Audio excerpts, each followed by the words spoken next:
আমি সংকেত কুমার দত্ত। আমি দুবরাজপুর গভর্নমেন্ট আইটিআই ফিটার ট্রেডের 2022-24 বর্ষের ছাত্র।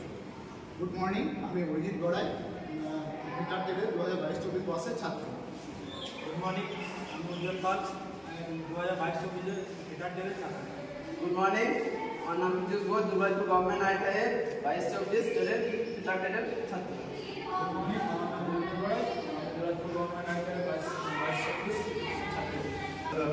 দুবরাজপুর গভর্নমেন্ট আইটিআই ফিটার ট্রেডের 2022-24 বর্ষের ছাত্র। আমরা গ্রুপ এ সম্মানীয় জগন্নাথ স্যারের অধীনে এই সিটিং টেবিল প্রজেক্টটি তৈরি করেছি। আসুন আমরা দেখে নিই এই প্রজেক্টটি তৈরি করতে আমরা কী কী ম্যাটেরিয়াল ব্যবহার করেছি। অ্যাঙ্গেল প্লেট, এমএস পাতি, নাট বোল্ট, প্লাই এবং একটি কালার ব্যবহার করেছি। আমরা ড্রিলিং এবং আর্ট ওয়েল্ডিং মেশিনের ব্যবহার করেছি। সর্বপরিশেষ ধন্যবাদ জানাই দুবরাজপুর গভর্নমেন্ট আইটিআইকে এই প্রজেক্টটি আমাদের তৈরি করাতে সহায়তা করার জন্য।